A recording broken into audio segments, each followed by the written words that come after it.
Hello, and welcome to Webisode Wednesday. I'm Jeff Phillips, and for those of you that are interested in photography, I have a real treat for you today. I have Kevin Seifert, who is my friend and colleague with Kevin Seifert Photography. Thank you for coming in today. Thank you for having me. Yep.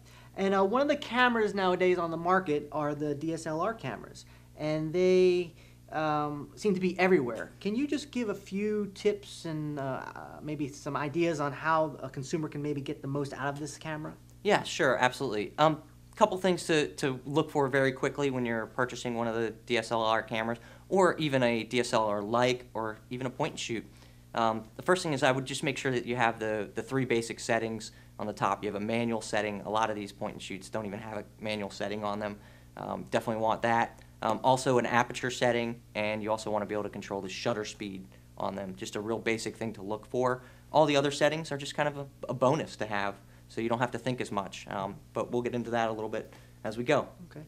Now, for those of us that don't really know anything about the shutter speed, why is that crucial, and why would you adjust the shutter speed? Okay, good, excellent question. So the shutter speed, a lot of times you'll see it as TV, which is time value.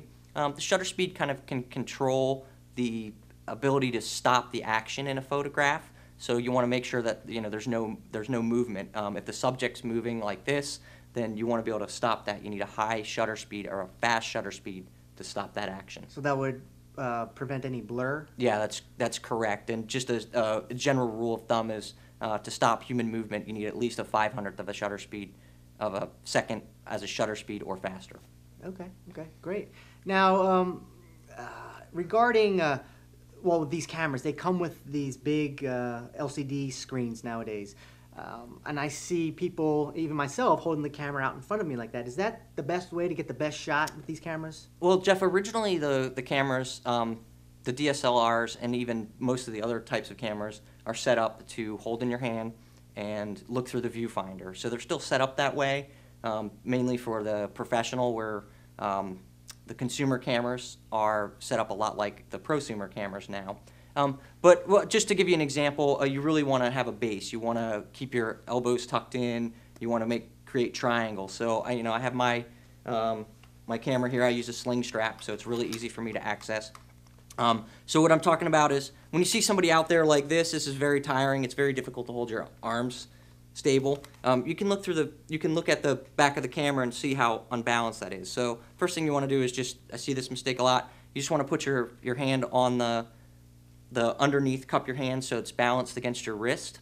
You also want to make sure your elbows aren't flying. So I have my left elbow tucked in. It's just like a monopod or a tripod. It's very stable. And then when I cup my hand on here, I want it very relaxed, but most of the weight's still on my left hand.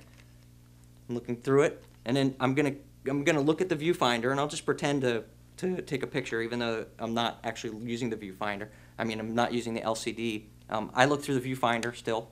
That's how I've been trained.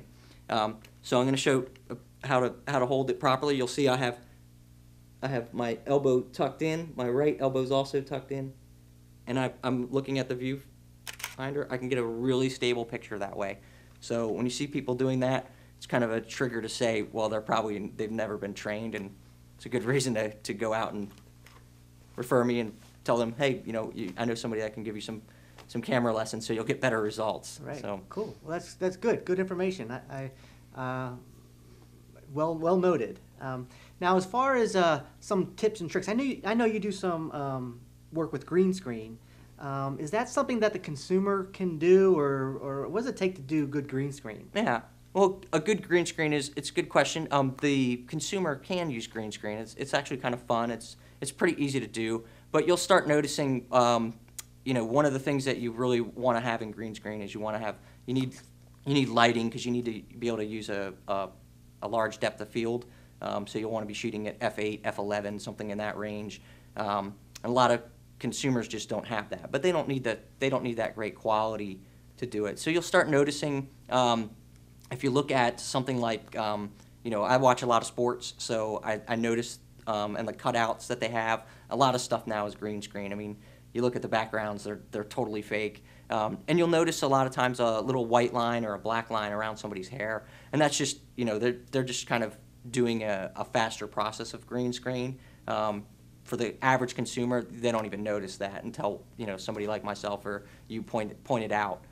So to answer the question, yes, I mean, you can do green screen. You're going to invest in a little bit more time on the computer. So if you just want to make pictures and make some fun stuff, you know, it's easy to do. But if you want to, you know, if you don't want to spend time at a computer, I wouldn't advise going with a green screen. So are you using just something like Photoshop to do it, or what do you use to actually create the effect? Yes. I mean, Photoshop, there are ways to do it. I also have I have a program that removes the green screen much more quickly and efficiently. So when I'm doing print on demand, bar and bat mitzvahs or Sweet 16 parties or even weddings, I can really remove the background very quickly and cheaply. Now when I'm doing something for a corporation, for marketing and advertising, I'm going to do more of it in Photoshop because I have much more control. Great. Well, that was some really good information and good tips, I think, for the viewers here. If you would like more information about photography, you can, and Kevin specifically, you can go to kevinseifertphotography.com, and I'm sure he'd be happy to answer any question that you have. Thank you, Jeff, and just remember that a click of the shutter is my bread and butter.